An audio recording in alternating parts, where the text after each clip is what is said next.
Tinanggap ni Vice President Inday Sara Duterte si French Republic Ambassador Marie Fontenelle sa isang courtesy call sa Office of the Vice President, OVP, Central Office sa Mandaluyong City nitong September 2024. Tinalakay ng Vice Presidente at ng French Ambassador ang kabuuang bilateral na relasyon ng Pilipinas at France. Ipinaabot din ni Vice President Sara Duterte ang kanyang pagbati sa ambassador para sa matagumpay na pag-host ng France ng Paris 2024 na Olympic at Paralympic Games. Mr. Chair, sasamantalahin ko na po ang presence po ng mga kinatawan ng Commission on Audit. Gusto ko po sanang itanong mula sa kanila, ano-ano pong mga opisina ng ating pamahalaan o ahensya ang pinagkakalooban po ng intelligence and confidential funds?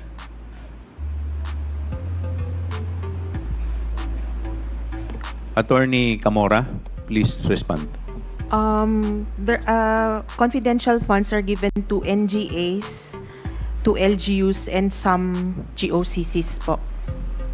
You can elaborate, Madam Representative, sino po sa mga LGUs ang binibigyan po ng intelligence and confidential funds? Sa LGUs po,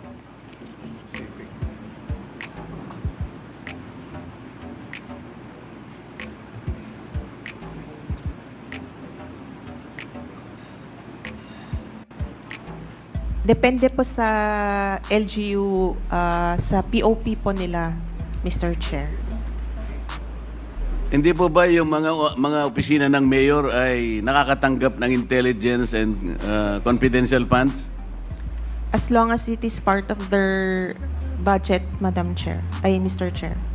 Kaya nga po tinatanong ko sa inyo, kayo po nakakaalam kasi kung sino-sino sa kanila. Karaniwan po yung opisina ng mayor, nakatatanggap po, maaaring hindi lahat, ngunit nakatatanggap po basically yung opisina ng mayor. Tama po?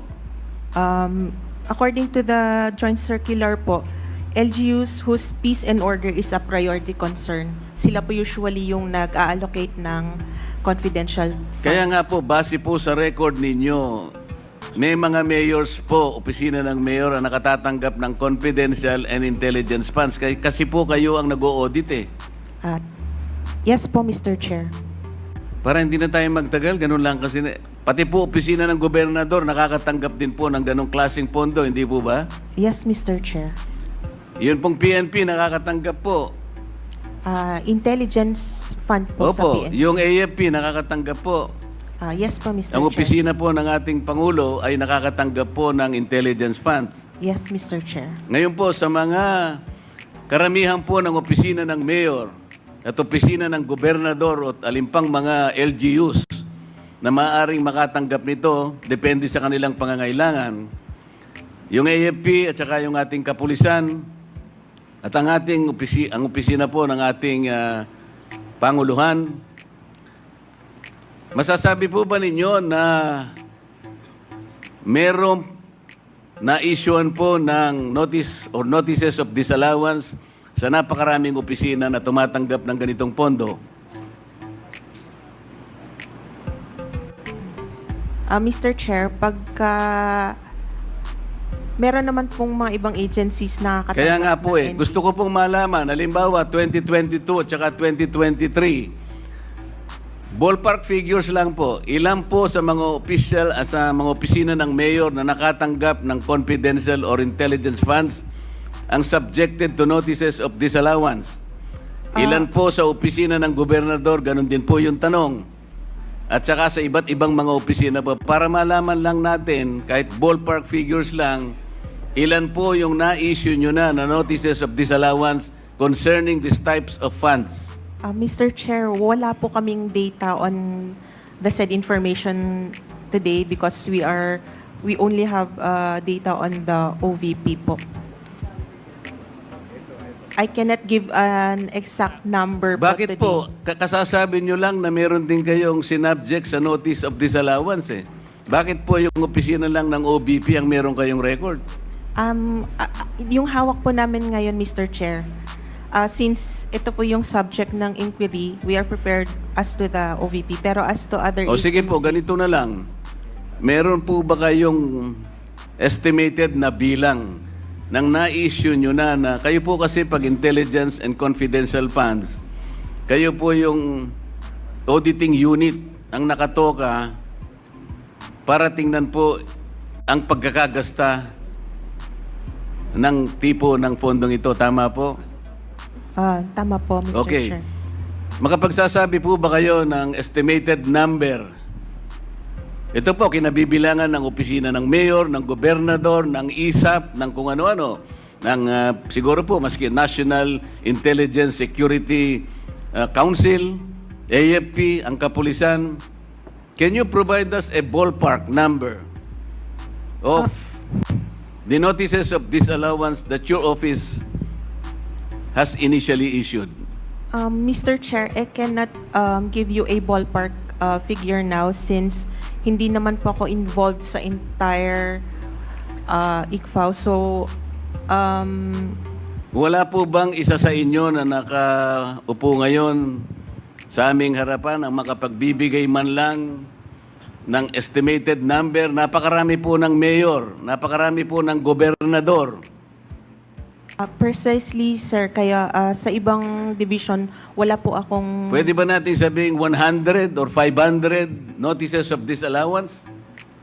I cannot say po, Mr. Chair. How can you help us? We are supposed to be doing this in aid of legislation. Kaya namin kayo pinatawag para tulungan nyo kami.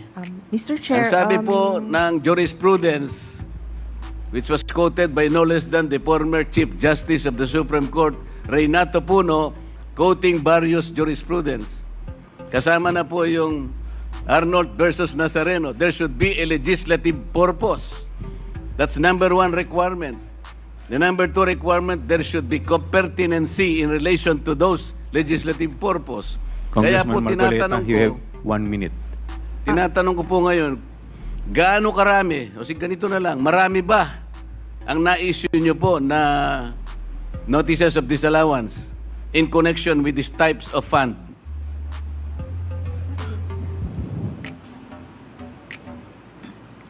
Sir, I really cannot give an exact number Hindi nga sabihin mo today. lang, marami. Attorney, Medyo marami. Attorney Camora, could you please submit the documents that the Honorable Marcoleta is requesting? Yes. Kasi sa ngayon, Mr. bago ako As to the magtapos, numbers. Mr. Chair, I want Yes, to wind Mr. up now. Yes. I want please to wind up now. Can you at least sabihin mo lang, marami, medyo marami. Pati ba naman yun, hindi mo... Ang dami po nating mayor dito sa buong Pilipinas, ang daming gobernador, pati kapulisan, ISAP, AFP. So sabi mo kanina, marami na-cover ng ilan ba?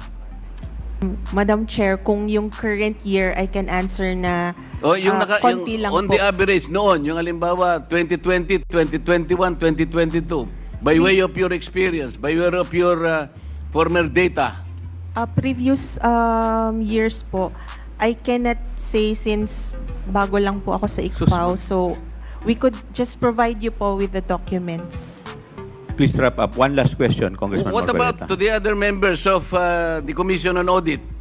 Through your experience, let's say in the last 10 years, wala kayong may bibigay? Alam po ninyo kung bakit ko tinatanong ito? Kung marami po kayong na-issue, at alam ko marami talaga, na notices of disallowance, pupuntahin natin dito lahat, hindi lang ang Office of the Vice President ang dapat umupo dito. Lahat na po ng inisyuhan nyo ng notices of disallowance must sit here para makagawa po kami ng mas maganda, mas balanse na batas. Kung pag-uusapan po ay ang paggamit nitong intelligence funds. Do you understand, Madam? Yes, I understand po the question. So, However, the committee is expecting to receive the number as well as the pertinent records pertaining to the issuance of notices of disallowance to the municipal mayors, governors, the PNP, the AFP, and such other agencies who are recipients of intelligence and confidential funds, because later on we will also summon them and sit Congressman- with us. Thank you, Madam Chair, Mr. Chair. Congressman Thank you. Marcoleta, you cannot move because you are not a member of this committee. It's good that you have raised that, Mr. Chair.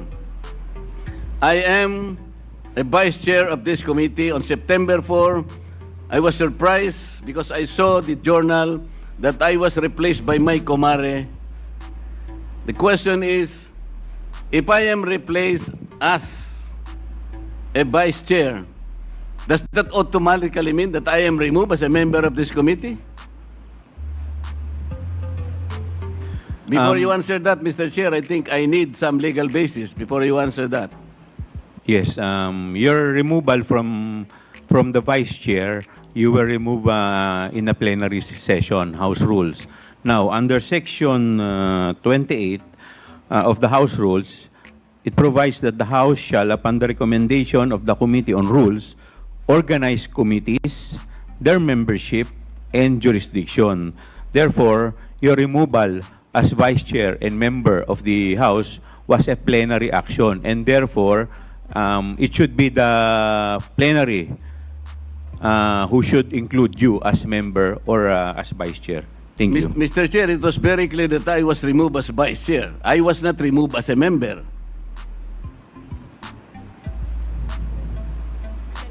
Because you were There is this distinction between being a member and vice chair. If I Yes, was but- removed as vice chair, but your appointment as vice chair, you were not appointed as member. Your appointment was as vice chair.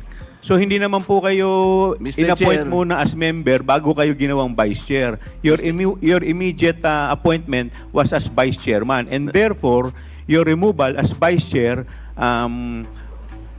will remove you as member also. Yun po yun. Well, And it's a that is plenary your- action. The committee has nothing to do with it. that is your opinion, Mr. Chair, but I am expecting that some kind of a basis should be presented that upon removal of a vice chair, that automatically also removes him as a member of that committee. That's all I am asking, Mr. Chair. Point of order, Mr. Chairman. We have already answered the manifestation or the inquiry of the Honorable Marcoleta. What is your parliamentary inquiry? Thank you, Mr. Chair. The rules of the committee says that this committee only acquires jurisdiction on matters of nonfeasance, misfeasance, malfeasance.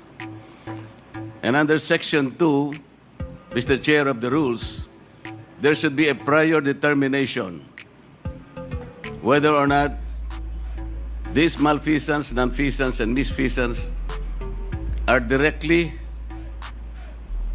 or specifically relating to the persons charged of this. Has this committee made a prior determination of this? And if so, when did it happen? And where is the order specifying that the committee has just reached a prior determination? This is very important, Mr. Chair, because the rules also says that after determining or making a prior determination, this committee will set an order, and that is the only way that this committee acquire jurisdiction over the person's subject matter of this inquiry. And that particular order of prior determination will set out the parameters. If I can make a comparison, Mr. Chair, in regular court, it is called pre-trial order, where the parameters of the inquiry, the presentation of evidence or explanations or allegations are limited to that set of stipulation. So considering, Mr. Chair, and I assume that there is no prior determination, I do not think how we can start the meeting today because we are supposed to observe the rules. I am referring to Section 2 of the rules of this committee, Mr. Chair. Thank you. Thank you. To answer that, Congressman Marcoleta, we have already ruled on the preliminary determination a while ago. Medyo na late na po kayo. Now, with respect to your inquiry, that if we can proceed with this considering that this is an investigation of malfeasance, misfeasance, and nonfeasance, let me walk you through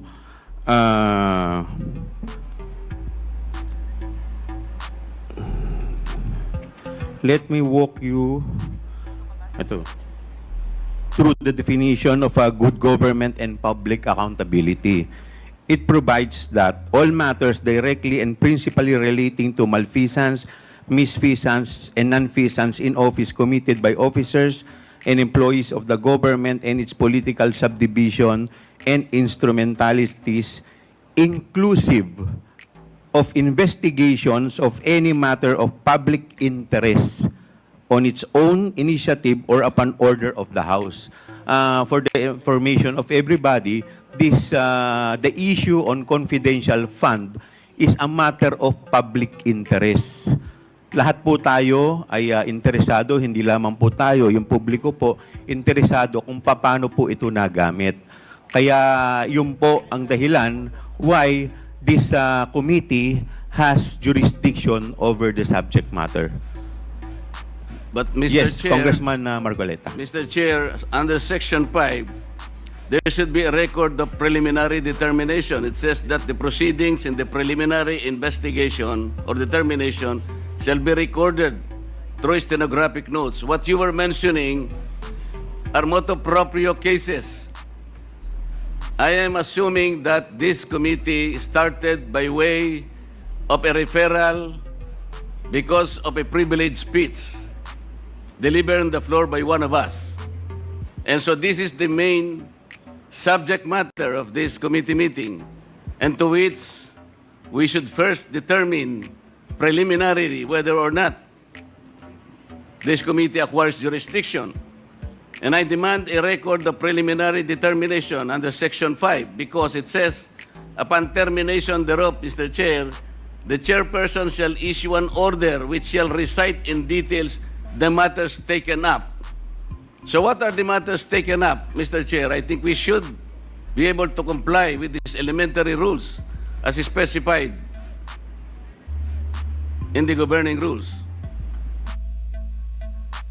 Well, considering that we are still we have yet to proceed to the interpellation, we are still in the period of recognizing the resource person as well as the witness. With that, the chair declares 1 minute suspension.